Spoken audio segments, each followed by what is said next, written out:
முக்கிய செய்தி ஜாபர் சாதிக்கை 3 நாட்கள் காவலில் எடுத்து விசாரிக்க அமலாக்கத்துறைக்கு சென்னை மாவட்ட முதன்மை அமர்வு நீதிமன்றம் அனுமதி அளித்திருக்கிறது. தற்போது கிடைத்த முக்கிய செய்தியாக பார்த்துக் கொண்டிருக்கிறோம். ஜாபர் சாதிக்கிற்கு 3 நாட்கள் காவலில் எடுத்து விசாரிக்க அமலாக்கத்துறைக்கு அனுமதி வழங்கியிருக்கிறது சென்னை மாவட்ட முதன்மை அமர்வு நீதிமன்றம். கூடுதல் விவரங்களை வழங்குவதற்காக செய்தியாளர் கிருஷ்ணமூர்த்தி இணைப்பில் காத்திருக்கிறார். கிருஷ்ணமூர்த்தி, இது தொடர்பான மேலும் தகவல்கள். போதைப் பொருள் கடத்தல் வழக்கில் டெல்லி மத்திய போதைப் பொருள் கடத்தல் தடுப்பு காவல்துறையால் கடந்த மார்ச் மாதம் கைது செய்யப்பட்ட தமிழ் திரைப்பட தயாரிப்பாளரும் திமுக முன்னாள் நிர்வாகியுமான ஜாபர் சாதிக் சட்டவிரோத பண பரிவர்த்தனையில் ஈடுபட்டதாக கூறி அமலாக்கத்துறையும் தனியாக வழக்கு பதிவு செய்து கடந்த ஜூன் 26ஆம் தேதி அவரை கைது செய்தது. இந்த வழக்கு தொடர்பாக ஜாபர் சாதிக்கை 15 நாட்கள் தங்கள் காவலில் வைத்து விசாரிக்க அனுமதிக்க கோரி அமலாக்கத்துறை தரப்பில் சென்னை முதன்மை அமர்வு நீதிமன்றத்தில் மனு தாக்கல் செய்யப்பட்டிருந்தது.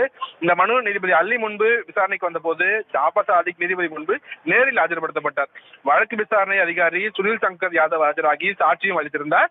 அப்போது ஜாபர் சாதிக் மீது போதைப் பொருள் கடத்தலில் ஈடுபட்டது தொடர்பாக சென்னை மற்றும் மும்பையில் ஏற்கனவே வழக்குகள் நிலுவையில் உள்ளதாகவும் இந்த வழக்கில் சர்வதேச போதைப் பொருள் கடத்தலில் பெரும் மூளையாக செயல்பட்டுள்ளதாகவும் இந்த கடத்தல் மூலமாக கிடைத்த சட்டவிரோத பணத்தால் பயனடைந்த பிரதான பயனாளி என்பதற்கான சாட்சியங்கள் மற்றும் ஆவணங்கள் அமலாக்கத்துறை வசம் உள்ளதாக அவர் தரப்பில் வாதங்கள் வைக்கப்பட்டது. விசாரணைக்கு ஒத்துழைப்பு வழங்குவதில்லை என்பதால் பிடிவாரண்ட் மூலமாக ஆஜர்படுத்தப்பட்டு உள்ளதாக தெரிவித்த அவர் ஜாபர் சாதிக்கை அமலாக்கத்துறை காவலில் எடுத்து விசாரிப்பது அவசியமானது என்றும் தெரிவித்திருந்தார். மேலும் அமலாக்கத்துறை தரப்பில் ஆஜரான வழக்கறிஞர் என் ரமேஷ் ஜாபர் சாதிக்கை அமலாக்கத்துறை காவலில் எடுத்து விசாரிப்பது மிகவும் முக்கியமானது என்பதால் காவலில் எடுத்து விசாரிக்க அனுமதிக்க வேண்டும் என்று தெரிவித்திருந்தார். ஜாபர் சாதிக் தரப்பில் மூத்த வழக்கறிஞர் அபுல்குமார் ஆஜராகி சென்னை மற்றும் மும்பையில் நிலுவையில் உள்ள வழக்கு விசாரணைக்கு ஜாபர் சாதிக் ஆஜராகி விளக்கம் அளித்ததாகவும் விசாரணைக்கு முழு ஒத்துழைப்பு வழங்கவில்லை என அமலாக்கத்துறை கூறுவதை ஏற்றுக்கொள்ள முடியாது என்றும் கைது செய்த 15 நாட்களுக்குள் தான் காவல் எடுக்க முடியும் என்பதால் வழக்கை தள்ளுபடி செய்ய வேண்டும் என்று தெரிவித்திருந்தார். நீதிமன்றத்தில் ஆஜர்படுத்தப்பட்ட ஜாபர் சாதிக்கிடம் நீங்கள் அமலாக்கத்துறையின் காவலில் செல்ல விரும்புகிறீர்களா என்று நீதிபதி கேள்வி எழுப்பிய போது அதற்கு தனக்கு விருப்பம் இல்லை என்றும் ஏற்கனவே அனைத்து கேள்விகளுக்கும் பதிலளித்த நிலையில் மீண்டும் காவல் கேட்கிறார்கள் என்றும் அவர் தரப்பில் பதிலளிக்கப்பட்டது.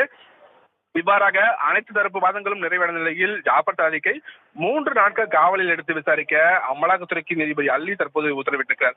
மேலும் 18ஆம் தேதி உறவினரை சந்திக்கவும் ஜாபர் சாதிக்கு உத்தரவிட்டு மீண்டும் 19ஆம் தேதி மாலை நேரில் அவரை ஆஜர்படுத்த வேண்டும் என்றும் அமலாக்கத்துறை தரப்புக்கு நீதிபதி அல்லி உத்தரவிட்டிருக்கிறார். சரவணன், தங்களது விரிவான தகவல்களுக்கு நன்றி கிருஷ்ணமூர்த்தி.